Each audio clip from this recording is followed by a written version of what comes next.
paix dans chacun de nos cœurs, dans le nom de Jésus. Amen. Amen. En ce jour de Pâques, j'aimerais partager un thème.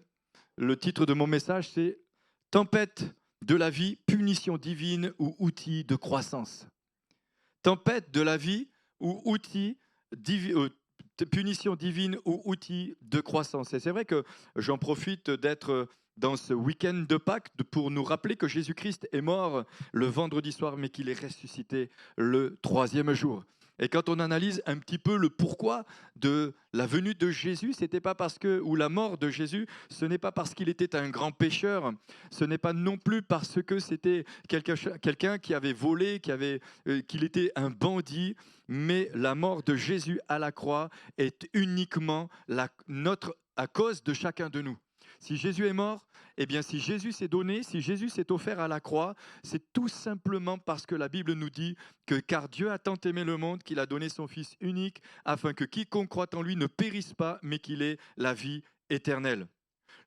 L'homme était voué à la perdition, l'homme était voué à la destruction, l'homme était voué à mourir éternellement. Mais dans sa grâce, Dieu a donné son Fils unique afin que celui qui croit en lui ait la vie. Et lorsque nous analysons la vie de Jésus, nous nous rendons compte que Jésus a beaucoup souffert. Jésus n'est pas né comme vous et moi, il est né par l'action du Saint-Esprit. Jésus n'est pas de la même nature que nous. Il s'est fait homme, mais il n'était pas homme. Il est Dieu. Et la Bible nous dit que Jésus était avec Dieu au commencement. Lorsqu'il dit au commencement, Dieu créa les cieux et la terre était informe et vide. Et l'Esprit de Dieu se mouvait au-dessus des eaux. C'est le Dieu Elohim, c'est le Dieu trinitaire, c'est le Dieu triunitaire, Dieu le Père, Dieu le Fils et Dieu le Saint-Esprit. Mais les trois sont un, comme nous sommes esprit, âme et corps. Je ne rentre pas dans les détails parce que ce n'est pas l'objet de mon message. Mais la venue de Jésus, ou j'ai envie de dire la souffrance de Jésus, eh bien, a été causée à cause de chacun de nous. Et ce matin, mon objectif, ce n'est pas que nous nous culpabilisions de ce que Jésus a pu souffrir, mais que nous nous réjouissions qu'il ait souffert pour que nous ayons la vie et la vie éternelle. Amen. Nous avons la vie parce qu'il est mort. Nous avons la vie parce qu'il est mort. Et il est mort à la croix. Et lorsque nous analysons la souffrance de la croix, c'est une mort par asphyxie. Les crucifiés étaient asphyxiés et Jésus est mort crucifié. Et on n'a pas mis les clous dans ses mains, on les a mis dans les côtés. Et lorsqu'il était sur la croix, il était obligé de résister. Et à un moment donné, le corps ne peut plus. Jésus meurt dans des souffrances atroces. Et Jésus, et les tempêtes que Jésus a pu vivre ne sont pas les conséquences de son péché, elles sont les conséquences de notre péché. Elles sont les conséquences de mon péché. Amen.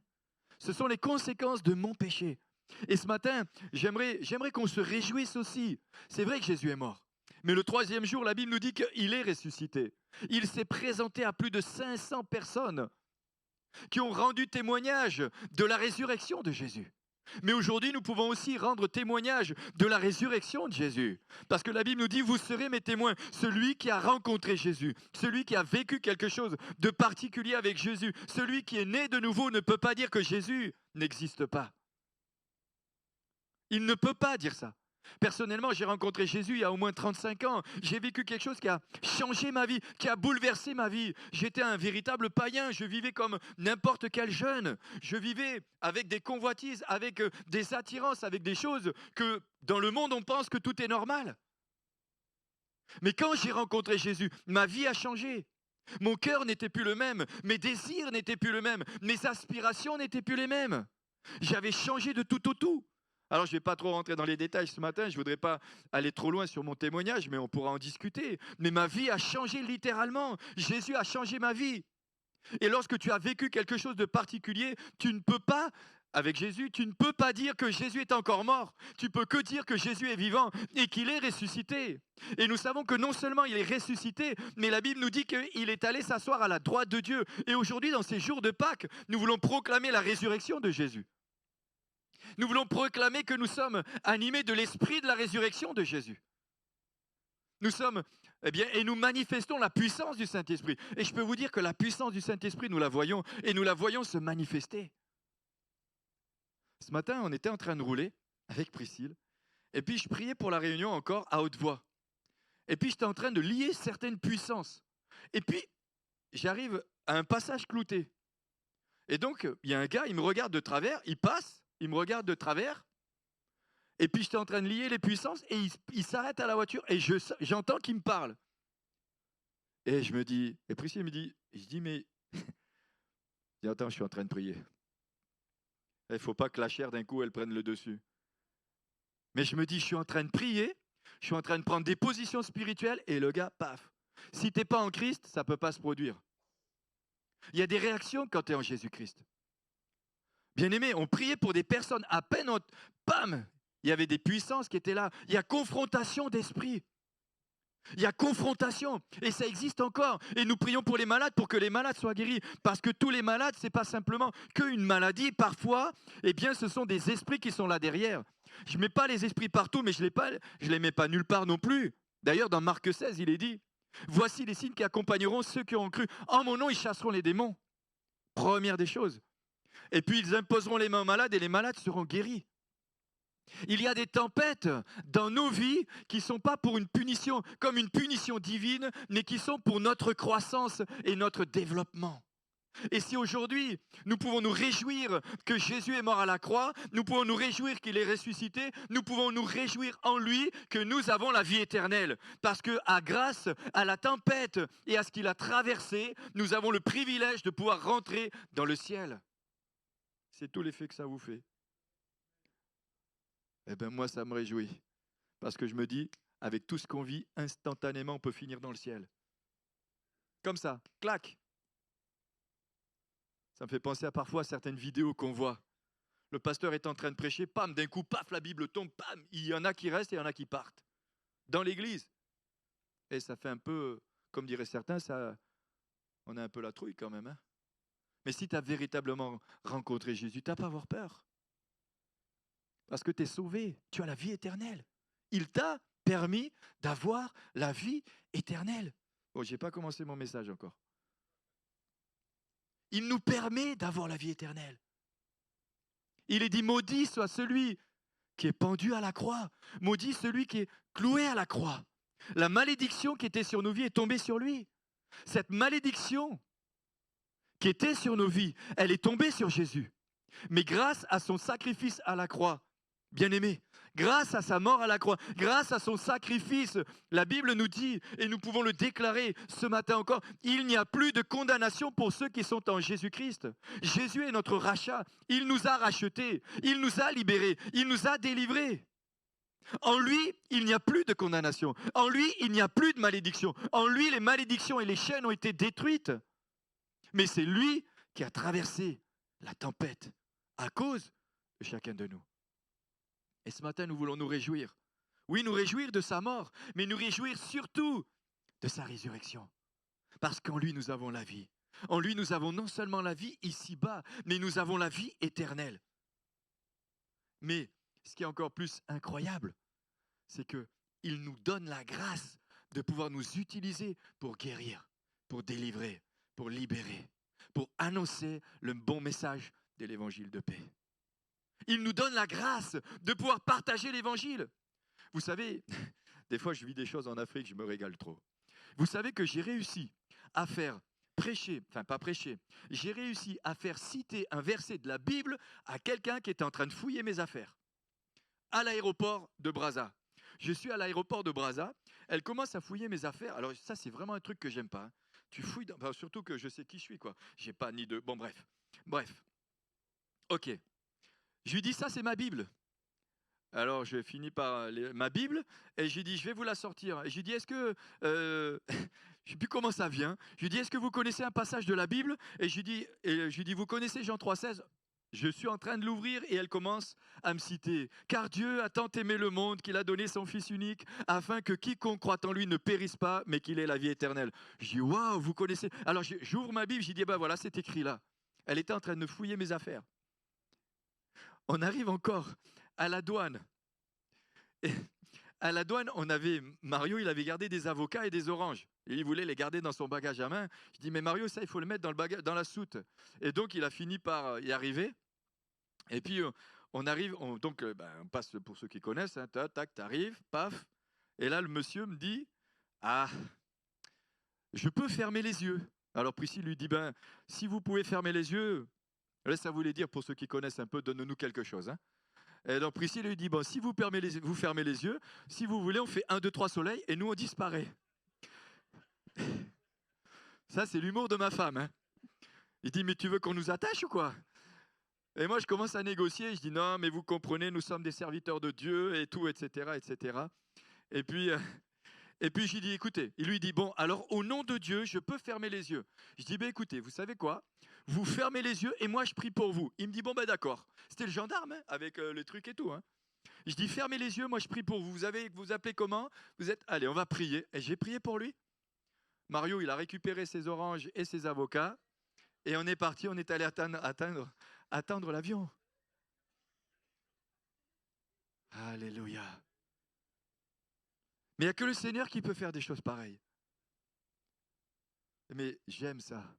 J'aime ça. C'est vraiment incroyable. Chaque fois, on vit des trucs. Et encore une fois, ils m'ont gardé 1h30. Enfin bref, j'avance. Je ne sais même pas pourquoi je suis là.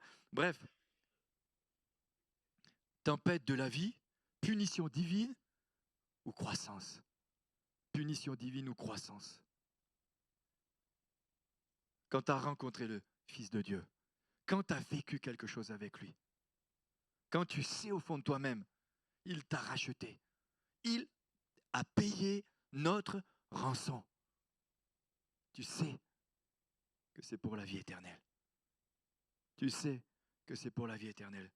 J'aimerais prendre un deuxième passage dans la parole de Dieu où il y a un homme qui a vécu aussi des temps tellement complexes et difficiles. C'est l'apôtre Paul. Dans Actes au chapitre 28, en introduction, j'avais marqué quand même quelques points. Hein. Le vrai finit toujours par être distingué du faux, etc., etc. J'avance parce que je ne pourrais pas lire tout ça. Mais la deuxième chose que j'aimerais prendre avec vous, c'est les tempêtes de Paul. Paul a vécu tellement de tempêtes dans sa vie. Il en a vécu de toutes sortes. Et il a même vécu la tempête où son bateau a coulé.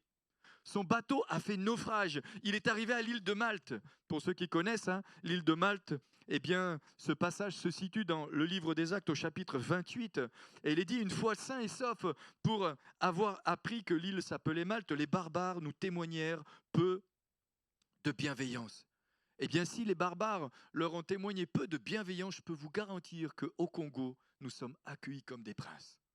Nous sommes véritablement bien accueillis. Même si, lorsque nous sommes allés au marché avec Priscille pour acheter certains légumes, enfin certains avocats, j'ai été surpris de certaines réactions que je ne connaissais pas avant. Il y avait comme, on sent qu'il y a des choses qui se passent, il y a un petit peu plus de tension. D'ailleurs, dans l'avion, il y a eu un événement qui s'est passé. Je me suis dit, je vais me lever, je vais chanter un cantique. Et il y a eu une situation, on attendait quelqu'un, et puis un homme s'est vraiment mis en colère. Et puis il a dit, mais c'est plus la France du général de Gaulle. Je me suis dit, il était déjà là. Pourtant, il avait l'air plus jeune que moi. Mais il se passe des choses. Et on doit continuer à prier. On doit continuer à prier. Il y a des tempêtes. Et là, Paul est arrivé dans l'île. Et il y avait des barbares qui lui ont témoigné un accueil pas très chaleureux. Plutôt un mauvais accueil. Un très mauvais accueil. Il est dit, les barbares nous témoignèrent une bienveillance peu commune. Ils nous recueillirent tous auprès d'un grand feu. Et vous connaissez, pour ceux qui connaissent l'histoire, vous pourrez lire Actes chapitre 28 du verset 1 à 10. Mais rapidement, ils sont allés chercher du bois. Et lorsqu'ils sont allés chercher du bois, un serpent s'est attaché au bras de Paul.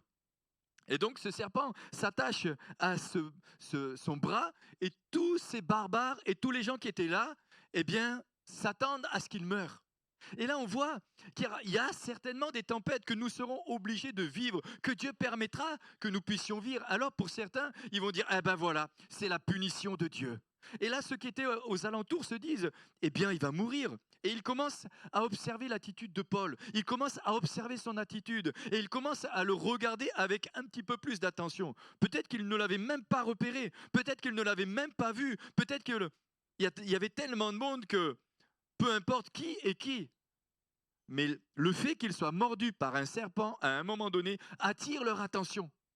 Et il y a des tempêtes qui vont attirer l'attention sur nous. Parce que c'est Dieu qui va permettre certaines tempêtes pour que nous puissions rendre témoignage, pour que nous puissions annoncer l'évangile, mais pour que nous puissions aussi manifester la puissance du Saint-Esprit, que nous puissions manifester aussi la puissance de guérison, mais que nous puissions aussi manifester la puissance de la parole de Dieu. Il est dit, vous imposerez les mains aux malades, vous boirez quelques breuvages mortels, cela vous fera point de mal. Marc 16, vous connaissez? Voici les signes qui accompagneront ceux qui auront cru. En mon nom, ils chasseront les démons, ils parleront de nouvelles langues, ils saisiront des serpents. Et là, on voit que la parole de Dieu est en train de s'accomplir au travers de la vie de Paul dans ce moment. Et les gens pensent qu'il allait mourir piqué par ce serpent, mais Dieu a anéanti son venin. Je ne sais pas si vous avez déjà croisé des serpents. Moi, j'en ai croisé quelques-uns en Afrique. Ah, c'est quelque chose de vraiment répugnant. Hein. Ah, s'il y a bien un truc que j'aime pas. En même temps, j'ai envie de dire que vraiment Dieu est bon avec ma femme. On a dormi tous les deux dans le même lit, normal. Moi, je me suis fait piquer par des araignées et elle, ma cache. Hein. Rien. Il me dit des fois quand même, le Seigneur, il aime plus les femmes que les hommes. Hein. Non, c'est pas vrai. N'empêche que tout le monde regarde. Tout le monde est attentif. Tout le monde se dit, il va tomber d'un coup. Et là, sur le coup, on peut avoir une analyse. Comme nous aurions pu avoir, nous aussi, une analyse. Comme nous pourrions aussi avoir une analyse sur notre frère ou sur notre sœur. Tiens, celle-là, elle est en train de vivre ça. Tiens, lui, il vit ça. Tiens, elle, lui est en train... Ah, mais certainement que ça, c'est parce qu'il y a un péché caché. Mais la Bible dit que la tour de Siloé, elle est tombée et 18 personnes sont mortes. Avaient-ils péché? L'histoire ne nous dit pas qu'ils avaient péché. Il y a des situations que nous pouvons traverser. Moi, j'ai dit à ma famille, à mes enfants, je leur ai dit un jour, et si le Seigneur me reprend, dites merci au Seigneur. Alléluia, moi je suis avec le Seigneur, je suis dans le ciel. On est sauvés. Et en plus, j'entendrai plus de critiques. Ah ouais, tu entends plus de critiques. Mais avant que je meure, dites du bien de moi quand même. N'attendez pas que je sois mort. Parce que c'est vrai que des fois, aux obsèques... Hein, et tout le monde était attentif. Brièvement comme ça, j'ai regardé. La puissance de la parole de Dieu, elle s'accomplit. Paf, museler le serpent. Il a anéanti la puissance du venin. Ça me fait penser que nous pouvons aussi anéantir la puissance du venin qui sort des bouches. Toute arme forgée contre toi ou toute arme forgée contre nous est brisée. Et toute langue qui s'élève contre nous est condamnée. Tel est l'héritage des serviteurs de l'Éternel. La malédiction des paroles n'ont eu aucun effet sur Paul. Aucun. Ça n'a pas empêché Jésus de le guérir. Ça n'a pas empêché la parole de Dieu de se manifester avec puissance. Ça n'a pas empêché la parole de Dieu de museler ce serpent et de l'empêcher de détruire et d'atteindre la vie de Paul. Par contre, cette tempête qu'il venait de traverser, il en avait déjà traversé une. Il était en train d'en traverser une deuxième avec ses barbares et une troisième devant tout le monde. Parce qu'il était piqué par un serpent. Waouh! Moi, ça vous encourage? Je suis à fond, moi, ce matin. Là, d'un coup, je suis plus fatigué. C'est comme si je pris un petit footing. Mais c'est la puissance de la parole qui s'accomplit. La parole est véridique, la parole est vraie. Et la parole ne retourne pas à Dieu sans avoir produit son effet dans les cœurs. J'écoutais un serviteur de Dieu récemment qui disait, eh bien, il connaît, et je le connais aussi parce que je l'ai vu à une pastorale, un homme a ressuscité 23 morts. Tu te dis, waouh, 23! Mais il a prié pour combien? Plus d'une centaine. Et parfois, nous on prie une fois et on s'arrête. Alors que nous devons persévérer. Vous savez, tout à l'heure, si je me laisse intimider, les vidéos, on ne les écoute pas. Vous avez remarqué? On ne veut pas déranger, on ne veut pas... Ah, ça fait un peu long. Non. Est-ce qu'on peut les réessayer? La connexion était bonne. Vous avez bien entendu, non? Eh bien, moi, je serais parti frustré. Et je comprends pourquoi des fois on dit, mais t'es comme un pitbull. Un pitbull. Tu lâches pas le morceau. Non, on ne lâchera pas le morceau. On veut voir la gloire de Dieu se manifester avec puissance. Et s'il y a des serpents qui nous piquent, nous voulons la guérison. Et s'il y a des maladies au milieu de nous, nous voulons la guérison. Nous voulons la délivrance. Nous voulons une vie en abondance au milieu de nous. Nous voulons que Dieu pourvoie aux besoins. Nous voulons que ceux qui sont au milieu de nous aient les meilleurs travaux, les meilleurs boulots, enfin peu importe. Qu'ils soient guéris, qu'ils soient délivrés. Et nous ne voulons pas nous arrêter à regarder à l'apparence sur ce que nous voyons ou la tempête qui est là. Nous voulons regarder derrière la tempête. Nous voulons regarder à ce que dit la Bible, à ce que dit la parole de Dieu. Nous ne voulons pas considérer certaines tempêtes comme des punitions de Dieu, mais nous voulons les considérer comme une croissance que Dieu veut amener dans nos vies. Ce n'est pas la même chose. Alors c'est sûr que quand tu la traverses, ce n'est pas toujours évident. C'est pas facile. J'entends, oui, ça pique, comme le serpent. Ça pique, ça fait du mal. C'est difficile. Oui, c'est parfois décourageant. C'est même déprimant parfois. Mais ça n'empêche pas moins que nous devons garder nos yeux fixés sur notre Seigneur Jésus. Lorsqu'il était à la croix le premier jour et qu'il était crucifié, Jésus regardait et qui dira même, Père, pourquoi m'as-tu abandonné? Il regardait au résultat, il regardait à ce que toi tu allais vivre. Il était en train de regarder Élodie qui allait rentrer dans le ciel quelques centaines d'années plus tard. Il était en train de regarder Mathurin qui allait un jour passer par les eaux du baptême et qui allait donner sa vie à Jésus et qui allait rentrer pour l'éternité dans le ciel de gloire. Il était en train de regarder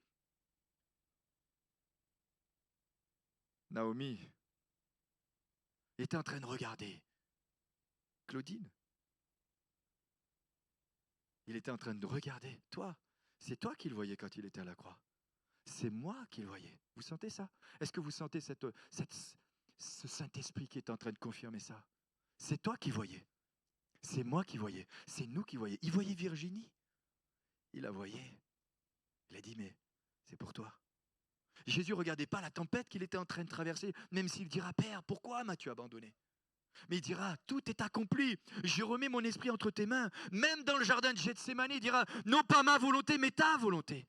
Non pas ce que je veux, mais ce que toi tu veux. Waouh! Et là tu te dis, waouh! Tu as fait ça pour moi. Tu as fait ça pour moi. Et là les gens étaient en train de le regarder.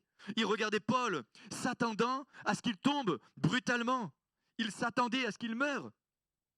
Paul ramassa, il lui dit, quand les barbares virent la bête suspendue à sa main, ils se dirent les uns aux autres, certainement cet homme est un meurtrier, puisque à peine sauvé de la mer, la justice divine n'a pas voulu le laisser vivre. La justice divine, comme si ces gens-là étaient spirituels, comme si ces gens-là avaient discerné que c'était Dieu lui-même qui était en train de le châtier. Erreur fondamentale. Même nous qui avons le Saint-Esprit, même nous qui avons du discernement, attention à ne pas discerner des choses que nous croyons être vraies et qui sont fausses. Tout n'est pas malédiction, tout n'est pas démoniaque, tout n'est pas spirituel. Mais Dieu est au-dessus de toute chose. Dieu est au-dessus de toute chose. Et j'aime cette histoire parce que eh bien, cette histoire va attirer l'attention de la protection divine. Dieu a permis qu'il passe ça, mais la Bible nous dit aucun mal. Il ressentit aucun mal. Pas ceux qui se sont déjà fait piquer par un serpent ou même par un scorpion, je peux vous garantir que tu dérouilles. Ou même quand tu te retrouves avec un palu, je peux vous garantir que j'en ai eu un, là, les dernières, où il y a 2 ans, où tu as plus de 42 fièvre et que tu sues quand même malade, tu transpires. J'ai été voir Mathurin et tu te dis waouh. Mais là, rien. Rien. Ah, j'avoue qu'après mon palu, je me suis dit, pourquoi tu m'as permis de ça? Bon, il y a une petite voix qui m'a dit, tu devrais prendre ce qu'il faut aussi quand tu vas là-bas. Parce qu'il y a des tempêtes, c'est notre faute. Pas la faute du Seigneur. Il y a des tempêtes, c'est notre faute. Et ça me rappelle une histoire, je ne sais plus où c'était. Il y avait un pasteur apparemment, je dis bien un pasteur apparemment. Et il a voulu tenter Dieu, ou il a voulu faire une expérience qu'il ne faut surtout pas faire. La Bible dit, tu ne tenteras pas Dieu. Il a pris un serpent pour prouver que Dieu allait le garder. Paf, il s'est fait piquer. Ben, il est mort. Hein. Il est mort. Tu ne tenteras pas Dieu. C'est Dieu qui permet ces expériences. Ce n'est pas toi qui les permets. C'est tout. Moi, je ne prendrai pas l'avion si la porte est ouverte. Hein. Pas tenter Dieu. Hein. J'avance, parce que cette expérience, elle a attiré l'attention. Pour résumer, hein, il n'a rien senti, il est entièrement guéri, mais ça a attiré l'attention de quoi? Ça a attiré l'attention de la protection divine. Et Dieu permettra parfois que nous traversons certaines situations parce qu'il veut nous montrer combien il est capable de nous guérir. Combien il est capable de nous guérir. La protection divine, combien il est capable de nous garder aussi dans les circonstances que nous traversons, dans les situations que nous sommes en train de vivre. Il a attiré l'attention sur la puissance de Dieu. Il a attiré l'attention aussi sur la bonté des personnages de l'île de Malte. Ces gens, quand ils ont vu qu'en fait, Paul n'est pas tombé raide mort, ça a attiré l'attention du principal personnage de la Bible. Et bien aimé, nous pouvons nous aussi, et vous et moi, vivre des situations qui à un moment donné va attirer l'attention de personnalités sur nos vies. Parce que Dieu a un plan derrière. Je peux le redire? Il va attirer l'attention de personnalités. Et là, on voit cet homme, un influent dans cette île, un homme, un personnage, une personnalité qui va voir chez Paul qu'il ne s'est rien passé. Il va le prendre chez lui. Mais son propre père était malade. Et la Bible nous dit, écoutez bien, le père de Publius était alité en proie à la fièvre et à la dysenterie. Paul entra chez lui, pria, lui imposa les mains et le guérit. Il vit une tempête. Il en vit une deuxième ou une troisième. Il se retrouve chez cet homme et il guérit son père. Ça va, vous voyez où je veux vous emmener? Les tempêtes que Dieu permet dans nos vies amènent la croissance. Elles ont un but. Elles sont, je ne sais pas si je peux dire, elles sont pédagogues. Ouais, ça va comme mot? Ça vous va, hein? Ok. Non, si ça va, Yette. Hein? C'est pédagogue, c'est la pédagogie de Dieu. Ça va attirer l'attention parce que Dieu voit ce que nous ne voyons pas, parce que Dieu veut faire ce que nous ne savons pas, parce que nous voulons être des instruments entre les mains de Dieu. Mario a pris ses mangues et ses oranges. En plus, le pire, c'est qu'après, on se retrouve encore à un autre barrage, parce qu'on en a vécu des barrages. Eh bien, ces mangues, c'est même pas lui qui les a portées. Il a mis des oranges dans mon sac. C'est moi qui devais les porter parce qu'il ne voulait pas qu'ils restent tous dans son bagage à main. Donc, dans ma valise, j'ai dit, j'espère que ça ne va pas s'écraser parce que... Bref, tout ça pour dire quoi? Pour dire qu'il y a des tempêtes que Dieu permettra. Parce que derrière, il y a quelque chose que Dieu veut faire avec toi. Dieu veut faire quelque chose avec toi. Dieu veut faire quelque chose avec moi. Dieu veut faire quelque chose avec nous. Cet homme, il a été entièrement guéri. Écoutez bien. Là-dessus vinrent les autres malades de l'île et ils furent guéris. Dieu avait compassion de cette ville. Dieu avait compassion de cette île. Mais il a utilisé un homme qui est passé par la tempête. Enfin, je ne sais pas si vous avez déjà vécu une tempête. Personnellement, ce n'est pas le genre de situation que je préfère. Je parle de la vraie tempête, dans la tempête quand vous êtes dans un bateau. Parce que quand vous êtes dans un bateau, bon, vous vous dites, le Seigneur va me garder. Déjà, quand vous êtes dans un avion et que vous avez des morceaux de trou d'air, déjà là, tu regardes l'aile et tu te dis, est-ce que l'aile va rester accrochée? Mais quand tu es dans un bateau et que tu vois que ça tangue de tous les côtés, et tu vois que là, tu es au bord de couler et de tomber, tu te dis, waouh, qu'est-ce qui va se passer demain? Qu'est-ce qui va se passer? Est-ce que le bateau va tenir? Est-ce que le bateau... Enfin, je sais pas, ça vous est jamais arrivé? Non, certainement pas. Mais je crois que il y en a un qui s'en rappelle bien, c'est que quand il était dans les vagues au Guatemala, il a bien vu que les vagues, à un moment donné, elle n'allait pas le lâcher. Heureusement que la puissance du Saint-Esprit s'est manifestée. J'avance, je ne vais pas rentrer dans les détails, on en reviendra peut-être. N'empêche que ça a manifesté la compassion au travers de ce que Paul a vécu, au travers de cette expérience qu'il a vécue. Eh bien, Dieu voulait manifester sa compassion dans cet endroit. Et parfois, nous allons traverser des situations particulière parce que Dieu a dans notre entourage des personnes qui ont besoin de sentir la compassion de Jésus. Il y a des personnes qui auront besoin non seulement de sentir la compassion de Jésus, de sentir que Jésus les aime, mais parce que Jésus veut les guérir aussi.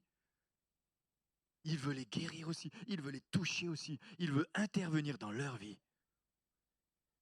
Et ça, nous avons besoin parfois de le discerner, de le comprendre. Et lorsque nous sommes dans la tempête, nous avons tendance parfois à être plutôt désagréables, en colère, ne pas comprendre, parce que dans notre conception, Dieu doit nous garder sur tout. Alors que Dieu a des conceptions différentes. Moi, j'ai jamais compris pourquoi mon beau-frère est décédé alors qu'il avait 35 ans, il était en mission. J'ai jamais compris pourquoi Bernadette et leurs 2 enfants sont décédés au Centrafrique d'un accident de voiture. Pas compris. Parce que Dieu a toute la puissance pour les garder.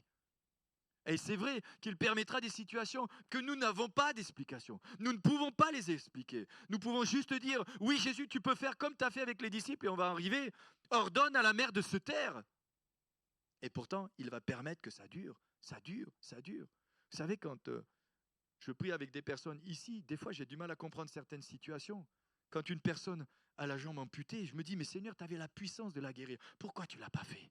Pourquoi tu ne le fais pas? Alors que tu as compassion d'elle, alors que tu l'aimes, alors que c'est ton enfant. Pourquoi? Parce que parfois, on prie pour des... Et particulièrement quand je vais en Afrique, je vois des situations, mais ça nous fend le cœur. Ça nous... Intérieurement, tu te dis, mais Seigneur, mais pourquoi? Pourquoi? On est allé dans des endroits, on se dit, mais...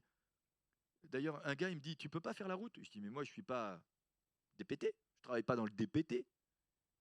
Il me dit, oui, la France de Général de Gaulle, lui aussi, il s'en mêle. Je dis, mais moi, je suis pasteur. Il me dit, tu peux pas faire quelque chose? Je dis, mais moi, je prie pour les âmes. Je peux prier pour la route, mais il y a des situations. Tu te dis, mais Seigneur, mais c'est pas possible.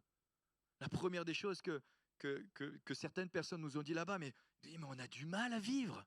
Je dis, mais Seigneur, on a assez pour nourrir toute la planète.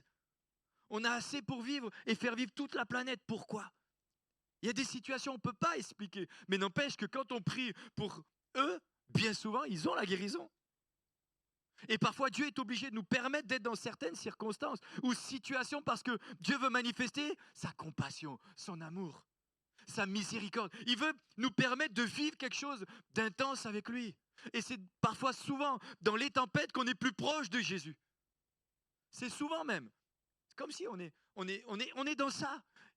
Il nous permet des situations et on est proche de lui. Alors que quand tout va bien, il y a l'opulence.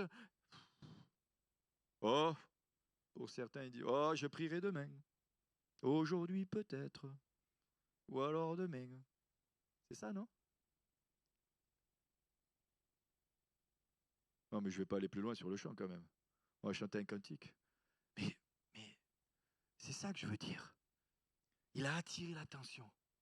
Dieu, par sa stratégie divine, attire l'attention sur Paul, mais sur ces gens qui étaient dans la souffrance. Il va les guérir. Il va les guérir. Et Dieu a manifesté sa puissance au travers de l'apôtre Paul. Bien-aimé. C'est vrai aussi que, c'est vrai qu'il y a des moments quand on prie pour des personnes, et je me souviens, quand on a prié pour des... Ouais, des fois on se dit, mais Seigneur, fais quelque chose, fais quelque chose. Seigneur, agis. On priait pour une personne à Pointe-Noire, mais je me suis dit, Seigneur, il n'y a que toi qui peux la guérir. Il y avait un serviteur de Dieu qui était là, il était aveugle. Je dis, Seigneur, mais guéris-le. On a prié ensemble.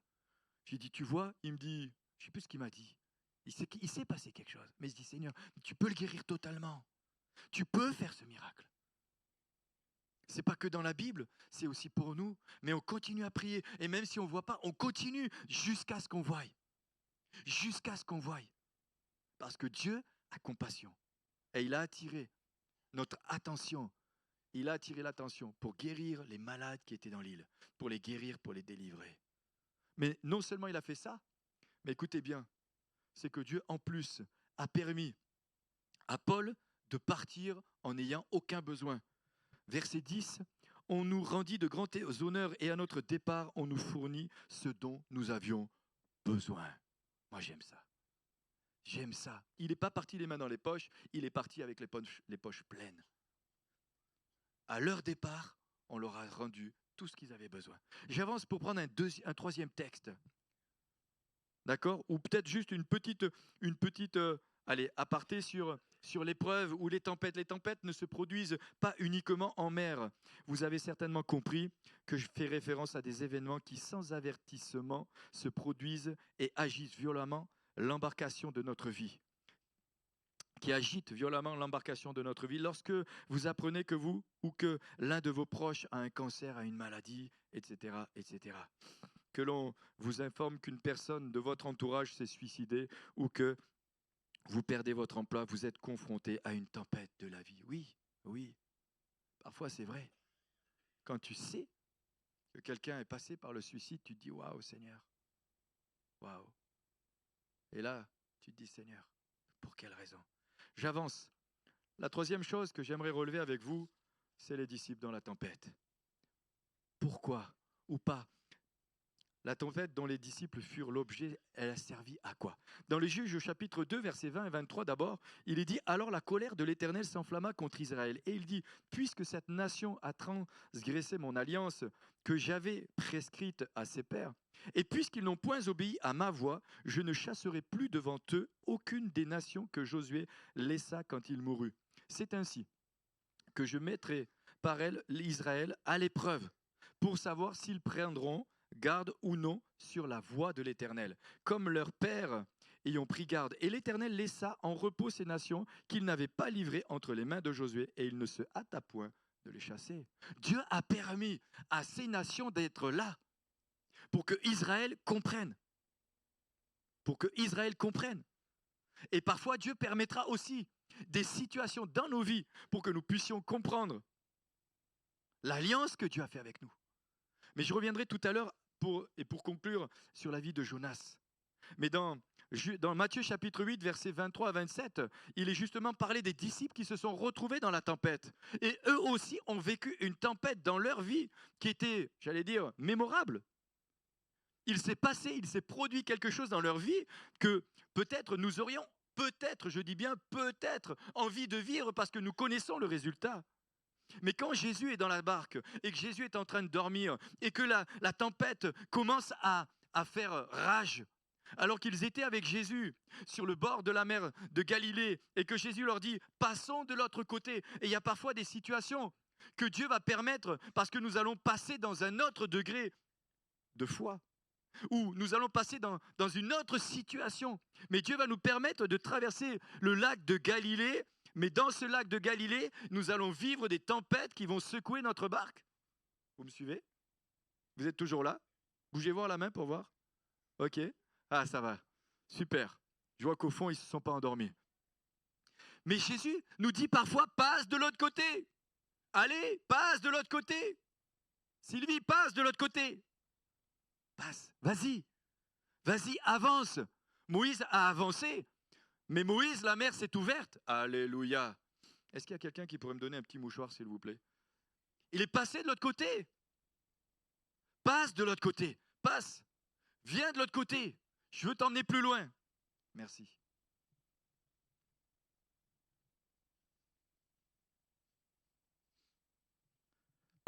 Passons de l'autre côté.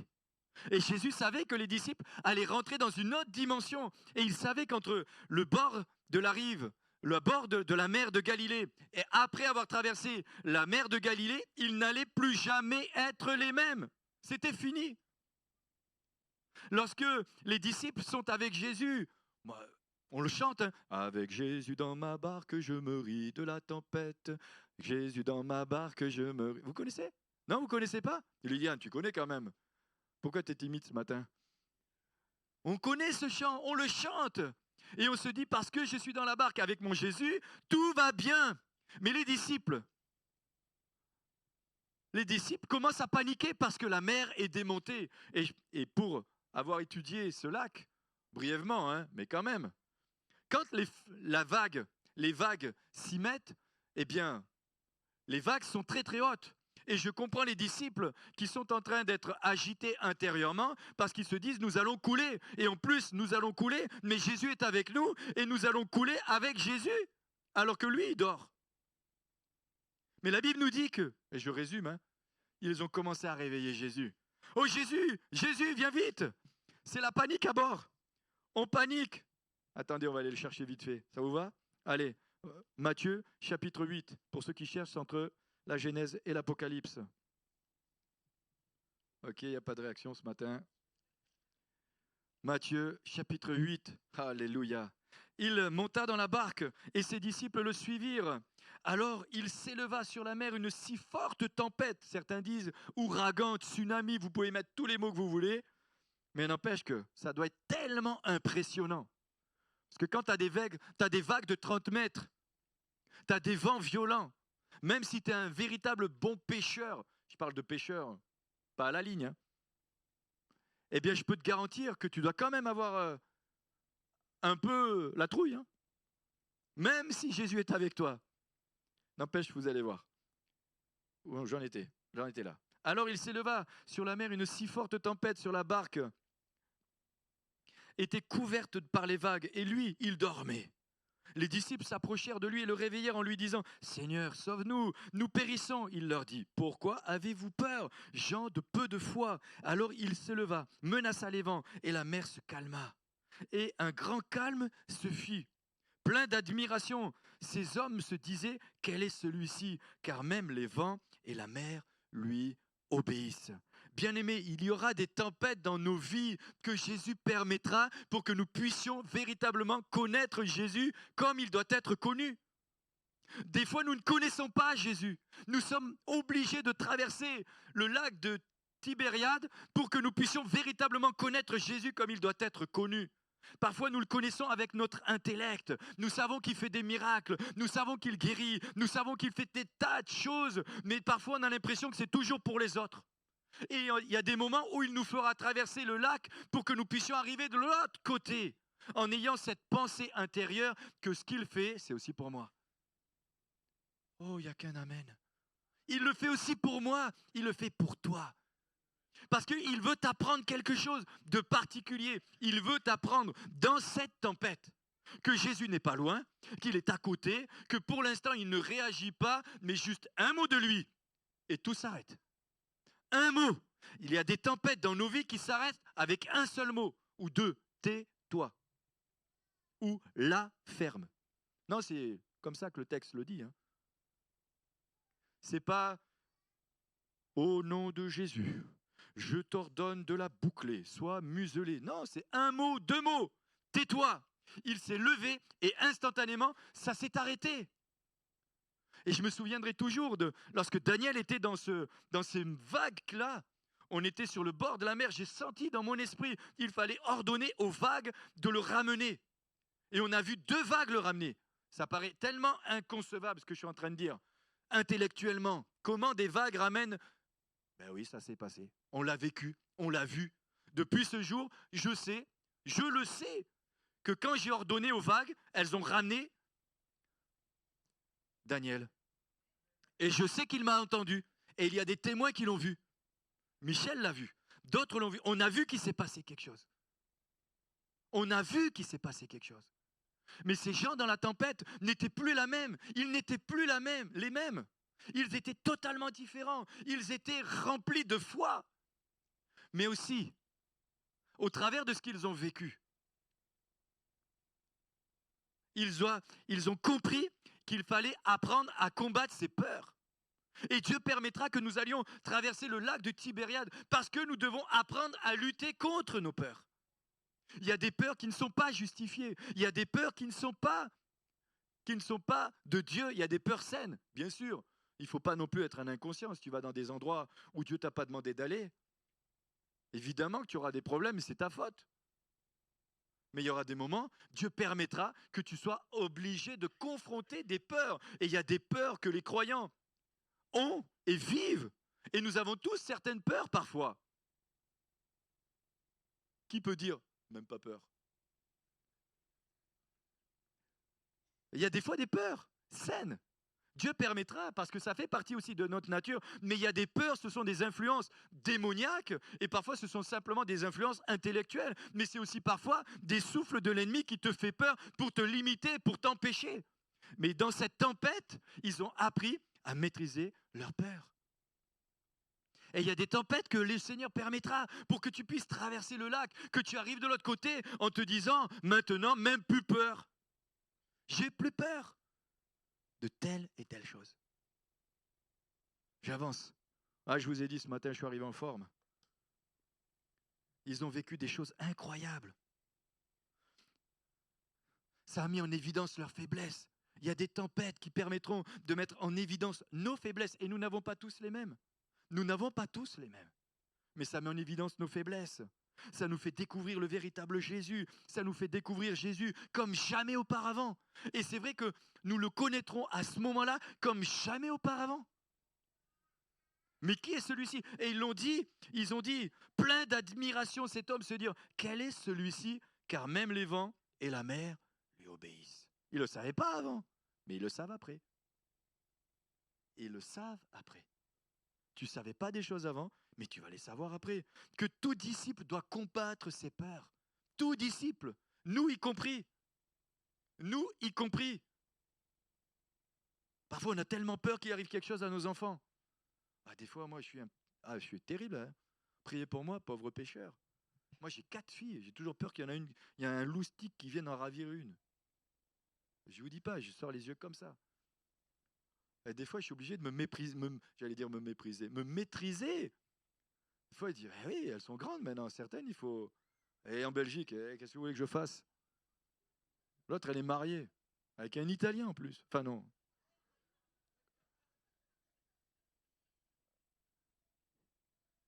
Qui voulait m'acheter un maillot de l'Italie en plus. Non, j'ai rien contre. Vous comprenez ce que je veux dire? Il y a des peurs qui ne sont pas saines. Il faut remettre nos enfants. Il faut remettre nos collaborateurs. On a traversé tellement de situations, on a parfois peur que ça recommence. Il faut les remettre à Dieu. On va traverser le lac de Tibériade. On a établi des personnes et puis on va le faire. Et on va traverser. Et on va réussir. Parce qu'ils ont réussi. Ils sont arrivés de l'autre côté. Jésus a ordonné à la tempête de se taire. Et parfois, c'est un seul mot de Jésus et tout s'arrête instantanément. Oh là là!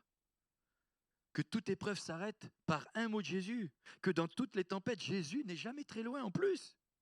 Je pourrais parler des 2 disciples sur la route d'Emmaüs. Ils étaient là, Jésus. Il était avec eux. Oh Jésus, tu ne sais pas ce qui nous est arrivé. Tu ne sais pas. C'est pas Jésus, mais vous ne savez pas ce qui nous est arrivé. Vous ne savez pas, vous n'êtes pas au courant. Ah bon? Un homme est crucifié? Oui, c'était notre Seigneur, notre Jésus. Ah bon? Jésus était là.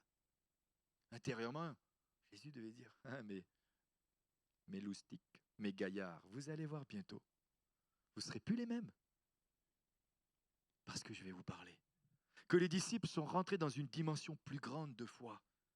Que pour passer sur l'autre rive, il faut traverser l'agitation du lac de Tibériade. Alors, si on peut traverser sans qu'il y ait d'agitation, c'est quand même pas mal. D'accord? Ça, c'est aussi possible. Mais que la dimension des vagues ne te submergeront pas, pas question de chavirer. Pas question de chavirer. Est-ce qu'on peut le dire? Pas question de chavirer. On ne va pas être submergé. Tu ne seras pas submergé parce que Jésus va dire stop à un moment donné. Je peux continuer un peu parce que j'ai vu que Ludo a prêché 1h08 la semaine dernière ou il y a 2 semaines. Donc, il y avait la prière, il a dit. Mais je n'ai pas fait mon inspecteur. Hein. Je me suis dit, tiens, parce que moi, je ne prêche pas très longtemps. Donc, je me suis dit, tiens, je vais aller voir mon petit Ludo. 1h08. C'est la prière. C'est la prière, c'est la prière. Ok. C'est pas le renseignement qui me l'a dit. Hein. C'est pour ça que c'est bien les vidéos. Non, c'est pas vrai. Mais c'était très bien. Il faut les encourager. Encouragez Ludo à continuer. Ok. Une fois, je prêchais 3 heures en Afrique. Non, bon, bref. Allez, j'avance. 3e point, et puis je vais bientôt m'arrêter. Il y a des tempêtes aussi qui sont causées à cause de nos désobéissances. Tout le monde. Alors là, vous savez, hein, notre ami Jonas, il est trop fort, ce Jonas. Je relisais encore ce truc. Et Jonas.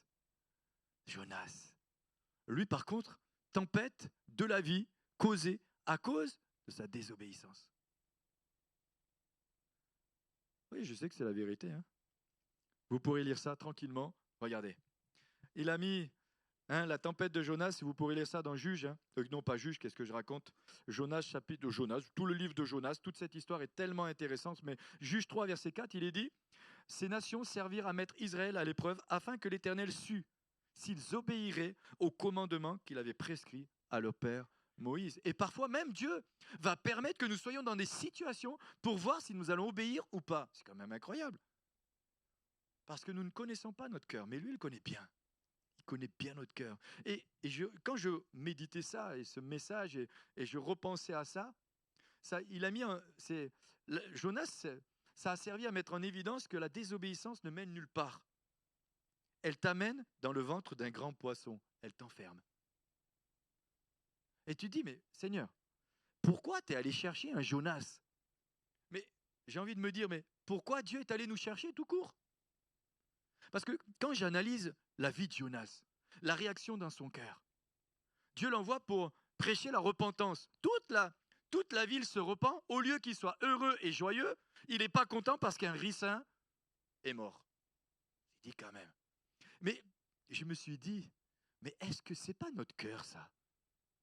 Est-ce que c'est pas le même cœur que nous avons?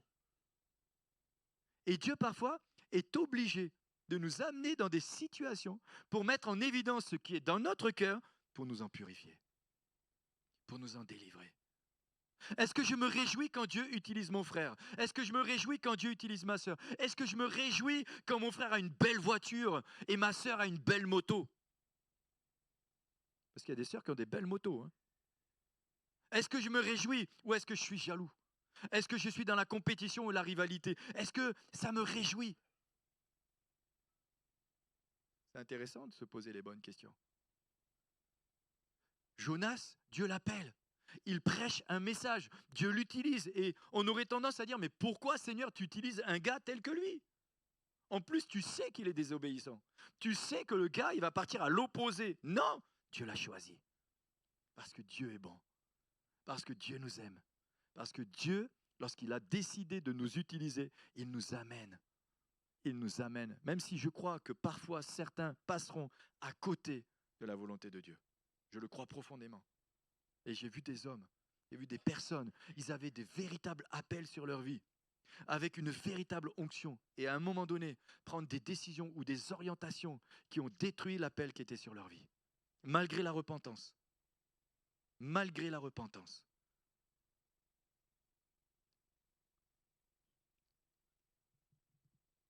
Ça a mis en évidence ça a mis aussi que la désobéissance amène à la colère divine sur toi et ton entourage. La désobéissance, elle amène aussi la colère sur toi, mais sur la désobéissance. Lorsque Jonas était dans le bateau, avec tous ceux qui étaient autour, tous étaient dans la tempête. Pas que lui. Pas que lui. Mais les autres aussi. D'ailleurs, ils ont même tiré au sort à un moment donné. Et il va dire, c'est moi. Ah, parce que tu sais en plus que tout ce qui nous arrive, c'est à cause de toi. Ah, on a des amis parfois. J'avance. On a des amis parfois qu'il faut se séparer. Ça, ce n'était pas écrit dans mon texte. Ou ce n'était pas écrit dans mes notes.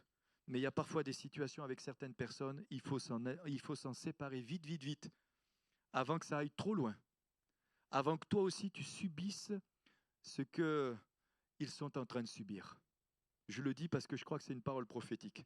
Et je crois que c'est une parole pour quelqu'un. Sépare-toi de certaines personnes dans ton entourage. Ça ne veut pas dire que tu ne les aimeras plus. Ça ne veut pas dire que tu ne les aimes pas. Ça veut juste dire qu'à un moment donné, ce que eux ils vivent, ou ce que eux ils font, ou ce qu'ils sont en train de faire, c'est en train de venir sur toi, c'est un danger pour toi. C'est un danger pour toi. Et tu risques de te retrouver dans les décors à cause de cette relation que tu as. Que Dieu, écoutez bien, je reviens, boum, je ferme la parenthèse. C'était une parole prophétique. On pourra prier ensemble. Que Dieu est capable de changer d'avis. Vous vous rendez compte? Dieu fait passer Jonas dans la tempête. Il finit par aller à Ninive. Mais Dieu est capable de changer d'avis. J'aime mon Jésus. J'aime ce Dieu-là. Parce qu'à la fois, il est sévère, il est droit, il est juste, mais il est capable de changer d'avis. Il y a des tempêtes que Dieu permettra parce qu'elles nous amèneront à comprendre la compassion et la miséricorde de Dieu. Elles nous amèneront à comprendre que Dieu a des plans, a des desseins, mais qu'il a aussi des portes de sortie. J'ai entendu Amen. Il a des portes de sortie, même dans nos égarements parfois. Même dans tes égarements parfois. J'avance. Jonas en est affligé et désespéré. que Dieu puisse revenir sur sa menace, l'amène à se retirer, à l'isoler, à même souhaiter offrir sa vie. Il est quand même incroyable cet homme. Il dit, ah, Éternel, n'est-ce pas ce que je disais quand j'étais encore dans mon pays? Donc il savait, hein. C'est ce que je voulais prévenir en fuyant Tarsis, car je savais que tu es un Dieu compatissant et miséricordieux, lent à la colère, riche en bonté, et que tu te repens du mal. Encore un point, que le cœur de Jonas ressemble beaucoup à beaucoup de cœurs de croyants aujourd'hui, que Dieu utilise toujours des images ou des paraboles pour nous enseigner. Le ricin, le figuier, la vigne, la perle, le trésor, le grain de sévenée, etc. Les sépulcres blanchis, la paille, la poutre, le sel, la lumière, la porte, les cheveux, la langue, etc. etc. Je ne vais pas tous vous les faire parce qu'il y en a tellement d'images. Que Dieu fait alors pousser un ricin qui fera de l'ombre à Jonas, puis il fait mourir la plante, etc. Jonas chapitre 4, verset 3, ma mort sera meilleure que ma vie. Il vient de voir toute une vie qui se repent et lui dit, ma mort sera meilleure que ma vie. C'est un drôle de cœur, ça. Des fois, on se dit, il y a des drôles de prophètes. Hein. Et je conclus, parce que je vous sens vraiment près du repas. Que Dieu résiste aux rebelles. Je peux dire que Dieu résiste à la rébellion. Bien-aimés, il y a des tempêtes qui nous amènent à comprendre que ce n'est pas la main des hommes, que ce n'est pas la main de ceux qui nous entourent, mais c'est la main de Dieu qui bloque. Parce que Dieu résiste aux rebelles. Dieu fait grâce aux humbles. Mais les rebelles, il leur résistera en face. Dieu résiste à la rébellion. Dieu résiste à la rébellion. Et bien aimé, je ne parle pas que de gens qui ne connaissent pas Jésus. Je parle de croyants et de chrétiens. Je parle de personnes qui sont nées de nouveau. De personnes qui sont nées de nouveau. Je ne suis pas en train de parler de personnes qui ne connaissent pas Jésus. Le thème central du livre de Jonas est donc interprété comme marquant l'importance du repentir, du pardon et de la justice. Pourtant, nous ne trouvons nulle part que Jonas se soit véritablement repenti devant Dieu. J'ai regardé, j'ai cherché, je n'ai pas vu. Il a crié à l'Éternel, mais a-t-il véritablement dit « Seigneur, je te demande pardon, je me repens, je m'humilie sous ta puissante main ». Je ne l'ai pas vu. Vous pourrez le lire si vous le trouvez, vous me le dites. 1 Samuel 15, 22 dira, Samuel dit, l'Éternel trouve-t-il du plaisir dans les holocaustes et les sacrifices comme dans l'obéissance à la voix de l'Éternel? Voici l'obéissance vaut mieux que des sacrifices et l'observation de ta parole vaut mieux que les graisses des béliers.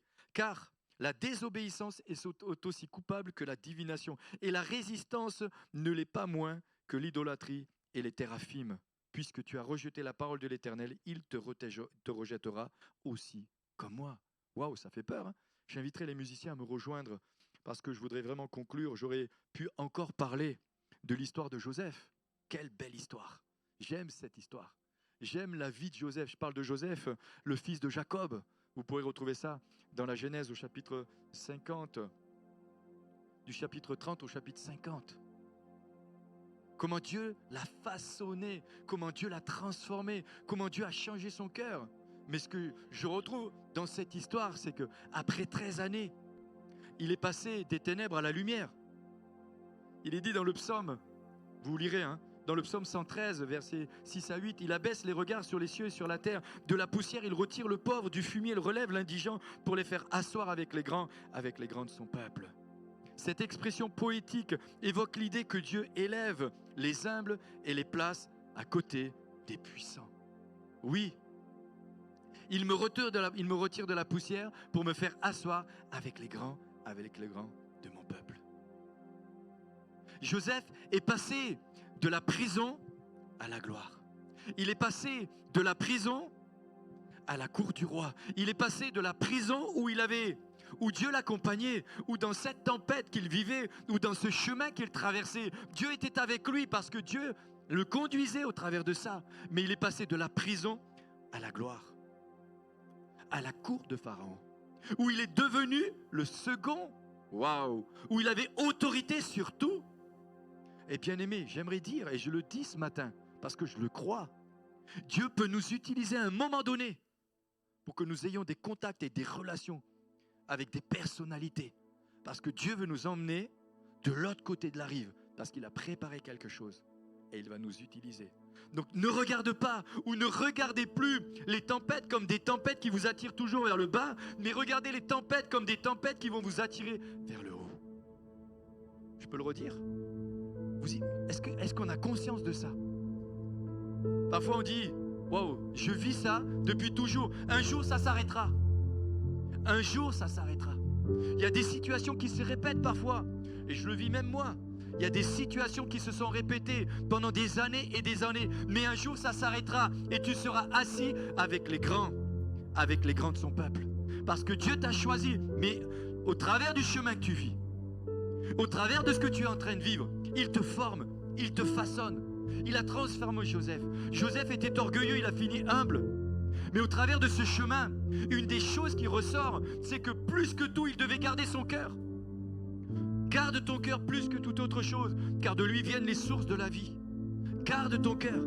Et nous-mêmes qui sommes dans le ministère, nous devons garder nos cœurs. Et peut-être certains nous écouteront et écouteront ce message. Eh bien, gardez vos cœurs. Aujourd'hui encore, à travers tout ce que nous avons vécu, tout ce que nous avons traversé, et nous bénissons le Seigneur pour tout ce que nous avons vécu, pour tout ce que nous vivons. Mais nous savons qu'un jour, nous serons assis avec les grands de son peuple. Ça sera peut-être ici-bas, mais ça sera certainement en haut. Waouh, ça c'est pas mal. Mais un jour, ça changera. Un jour, ça changera. Parce que tout peut changer. Si nous sommes dans l'obéissance, si nous sommes dans son obéissance, si nous ne sommes pas comme Jonas dans la désobéissance, si nous devons aller à Ninive, allons à Ninive. Si nous devons aller à Ninive, allons à Ninive. Si nous devons aller à Ninive, allons à Ninive. N'allons pas à l'opposé, ne faisons pas l'opposé et soyons sensibles. Ne nous mettons pas dans des tempêtes que Dieu n'agrée pas. Laissons la tempête de Dieu se faire pour que nous puissions passer de l'autre rive et vivre ce que Dieu a permis. On voit dans d'autres textes qu'après avoir traversé eh bien, le fleuve, les disciples ont vu Jésus libérer le démon de Gadara. Après la tempête, la gloire de Dieu. Après la tempête, la puissance de Dieu. Et si Jésus a vécu à la croix, et si Jésus est mort à la croix, et si Jésus est ressuscité, c'est pour que nous aussi, nous soyons un jour ressuscités avec lui et que nous puissions régner pour l'éternité à ses côtés. Quelle grâce! Est-ce qu'on peut se lever? Quel privilège! Quel honneur que Dieu nous fait de pouvoir vivre avec Jésus, de pouvoir travailler